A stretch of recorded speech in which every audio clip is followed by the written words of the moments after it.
मैं आपको एक स्टोरी सुनाता हूँ। एक राजा था। उससे उसकी प्रजा बहुत नफरत करती थी क्योंकि वो प्रजा पे ध्यान ही नहीं देता था। वो अपनी अलग ही लाइफ जीता था और मन ही मन राजा को ये बात पता थी कि अगर ऐसा ही चलता रहा है उसे अपने राजपाट से हाथ धोने पड़ जाएंगे। तो वो क्या करता है, वो अपने टॉप मंत्रियों को बुलाता है और बोलता है कि कुछ ऐसा करो कि प्रजा के बीच में मैं एक गॉड लाइक फिगर बन जाऊं, वो लोग मेरी तारीफ करते ना थके। कुछ ऐसा करो कि मेरी ही चर्चा हो और वो भी अच्छी चर्चा हो पूरे टाइम।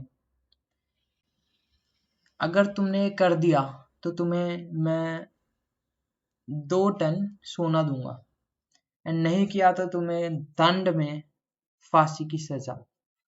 अब मंत्री सोच में पड़ गया। जब वो सोच में पड़ा तो वो 2 दिन तक सोचते रहा, क्या कर सकता हूँ मैं, क्या कर सकता हूँ। उसके बाद वो मार्केट गया। तो जब वो मार्केट गया ना, तो वहाँ एक कोने में जुआरी जुआ खेल रहे थे। तो वो उनके पास जाने ही वाला था, तब तक एक आदमी आया और उन्हें समझाने लगा कि जुआ मत खेलो, तुम वैसे ही अपना घर हार चुके हो, ये सब समझाने लगा। एंड वो जुआरी उसे मारने लगे। क्या वो इंसान गलत था? क्या वो इंसान गलत था? नहीं। वो जुआरी, उन जुआरियों का मेंटल स्टेट ही ऐसा नहीं था कि वो उस बात को समझ पाए। सही तो वो इंसान था ना जो मना कर रहा था, बट वो जाने वाला था तब तक ये इंसिडेंट होगा। उसके बाद उसने ये देखा, उसने ये फील किया कि हर इंसान का ना एक कंफर्ट जोन होता है जिसमें वो रहना चाहता है, और वो जानबूझ के कुछ उसकी ऐसी एक्टिविटीज होती हैं जो वो अपने लाइफ से स्ट्रेस होके या कुछ भी होके उससे एस्केप करने के लिए उन एक्टिविटीज में जाता है। कोई भी एक्टिविटीज ले लो, वीडियो गेम, सोना, कुछ भी ले लो, तो वो एक्टिविटीज में जाता है। तो उसने सोचा कि जो दुख अभी प्रजा को है, अगर उस दुख को एक नशे में बदल दिया जाए तो शायद से वो लोग राजा की वाहवाही करेंगे। तो मंत्री ने अगले दिन से ही जगह जगह डांसर्स को बुलाया, सर्कस करवाया, अलग अलग मैजिशियन शो करवाए, बहुत कुछ करवाया। एंड लोगों की भीड़ इकट्ठा हो गई वहां। लोग हर रोज जाते, हर रोज मजे करते, हर रोज दारू पीते, हर रोज ये सब करते। एंड करते करते करते विद इन 3 मंथ्स प्रजा भूल गई राजा के बारे में।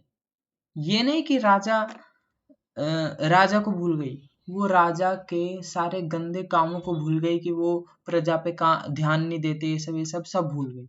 एंड वो राजा को एक गॉड लाइक फिगर मानने लगी, देखने लगी कि राजा ही है जो हमें सर्कस की फैसिलिटी दी है, जिसने हमें इतना सब कुछ सुख दिया है, शॉर्ट टर्म प्लेजर। तो 3 महीने में ये हुआ। उसके बाद मंत्री को उसका पुरस्कार मिल जाता है और राजा को अपना सुख जो उसे चाहिए था। फायदा होता है इन दोनों का, पिसती है पब्लिक, लाइफ खराब होती है पब्लिक की। बट पब्लिक को कोई एक इंसान आया बताने कि तुम्हारे साथ ये गेम खेला जा रहा है। पता है क्या हुआ? उस व्यक्ति को प्रजा ने मार दिया जान से। क्यों? क्योंकि वो सच बोल रहा था। उन लोगों के पास इतनी कैपेबिलिटी नहीं थी ना दिमाग में कि वो सोच पाए कि ये एक ट्रैप है। ऐसा ट्रैप बनाया राजा ने कि लोग समझ ही नहीं पाए कि वो लोग ट्रैप में फंसे हैं। एंड जो उन्हें बताने आता उस ट्रैप के बारे में, वो उसे बहुत मारते क्योंकि उनके लिए वो झूठ था। तो ये कहानी थी एक, एंड ये कहानी एप्लीकेबल है आज के वर्ल्ड में। आप लोगों को सोशल मीडिया में इतना ज्यादा एडिक्टेड बनाया जा रहा है, इतना रील्स कंटेंट्स, इतने करोड़ों रुपए दिए जा रहे हैं साइंटिस्ट्स को, बस एक काम के लिए, आपको एडिक्टेड एडिक्टेड रखने के लिए, आपको एडिक्टेड रखने के लिए। एंड आप लोग इस बात को समझ नहीं रहे। एंड अगर कोई आपको बोलने आता भी है कि भाई सोशल मीडिया तुम्हारा बुरा कर रहा है, तो आप लोग हंसते हो एंड उससे दुश्मनी ले लेते हो। मैं एग्जाम्पल दे रहा हूँ, जस्ट एन एग्जाम्पल अपने पर्सनल फैमिली मेंबर का। मेरी बहन को मैं बोलता हूँ कि यार ये फोन क्यों देखती है, एक बार बोलता हूँ, एक दिन मैंने बोला, वो हंसने लगी एंड उसने इग्नोर कर दिया मेरे को। मैंने सीरियस नोट पे बोला, बहुत ज्यादा सीरियस थी, एंड उसने इग्नोर कर दिया। वो मन के अंदर वो प्रोसेस ही नहीं करना चाह रहे हैं कि मैं इस बात को एक्सेप्ट करूं। वो अपने आप से सच बताना ही नहीं चाह रहे हैं कि मेरी लाइफ ही इतनी अच्छी नहीं है कि मैं लाइफ जीऊं, ना कि सोशल मीडिया पे जाऊं। वो अपने आप को प्रोसेस ही नहीं करवाना चाह रहे हैं। अब उन लोगों का तो हम कुछ नहीं कर सकते जो ओपन माइंडेड नहीं है एंड ट्रुथ एक्सेप्ट नहीं करना चाहते। बट अगर आप ट्रुथ एक्सेप्ट करना चाहते हो तो आपके पास बस एक ही डिसीजन है, कॉन्शियसली डिसीजन लो। ओके जो आप कॉन्शियसली डिसीजन लोगे वही आपके सबकॉन्शियस में जाएगा एंड हैबिट बनेगी या एडिक्शन बनेगा। तो कॉन्शियसली डिसीजन लो। एंड अगर आपको ऐसे ही सेल्फ इम्प्रूवमेंट वीडियोस चाहिए तो कमेंट करो एंड मैं और वीडियोस लाते रहूंगा। एंड लास्ट थिंग मेरे को ये कहनी है कि देखो, अगर दुनिया में हर कोई सक्सेसफुल होगा ना, तो सक्सेस की कोई वैल्यू नहीं रहेगी। ऑफ कोर्स अगर हर एक इंसान के पास 1 करोड़ रुपए आ जाएं तो उसकी वैल्यू नहीं रहेगी।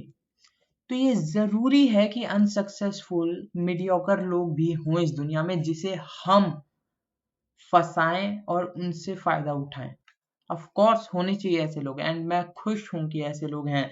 हम तभी तो उन्हें आउटवर्क करके ऊपर पहुंचेंगे, नहीं तो ऊपर नीचे कौन, समझ रहे हो। एंड एक थ्योरी है कि अगर आप सारी वेल्थ कंबाइन करो और इक्वली डिस्ट्रीब्यूट कर दो, तब भी जितनी वेल्थ जिसके पास थी, अगर एक बिलियनर था कोई, उसके पास बिलियंस चले जाएंगे, और एक कोई गरीब था होमलेस, वो होमलेस दोबारा बन जाएगा। ये एक साइंटिफिकली प्रूवन थ्योरी है, नाम नहीं पता मेरे को बट एक थ्योरी है। इसलिए ना आप दुनिया को बताते मत फिरो। अगर आप कुछ अच्छा कर रहे हो या आपको पता है कि कुछ अच्छा है, तो दुनिया को बताते मत फिरो, ठीक है। आप अपना काम करो, क्योंकि दुनिया बनी ही है मीडियोक्रिटी के लिए। अगर हर कोई सक्सेसफुल हो जाएगा तो वैल्यू नहीं रहेगी अगेन। तो आप बताते मत फिरो, ये बहुत बड़ी गलती होती है, बताते मत फिरो। एंड आप कुछ करो अपने लिए। जैसे मैं अभी वीडियोस बना रहा हूँ, मेरे को फर्क नहीं पड़ता मेरे पास व्यूज आए ना आए, बट मैं बना रहा हूँ, डॉक्यूमेंटेशन भी हो रही है और जो भी देख रहा है उसकी हेल्प भी हो रही है। ओके तो बस यही सब है। एंड आप कुछ भी करो अपने आप को इम्प्रूव करने के लिए, पर करो, प्लीज करो। What you think about will expand. आप जिस भी चीज के बारे में सोचते हो ना, वह एक्सपैंड होगा। आप एक दिन, बस एक दिन सोच के देखो, सपोज, हाँ, आप एक दिन, दिन भर वॉर की वीडियोस देखो, वॉर की कि इंडिया वर्सेस पाकिस्तान, ये सब एंड सोचो। आप देखना दूसरे दिन भी आपको यही आएगा कि यार ये टैंक अच्छा था, ये टैंक अच्छा था। एंड अगर आप वही सेल्फ इम्प्रूवमेंट सोचो, तो सेल्फ इम्प्रूवमेंट जो भी आप सोचते हो वो एक्सपैंड होता है, एक्सपैंड होते जाता है, होते जाता है, होते जाता है, एंड वो आपको बहुत इम्प्रूव करता है या तो डिस्ट्रॉय करता है। So whatever you think about will expand. Okay, keep in mind and all the best, see you in the next video.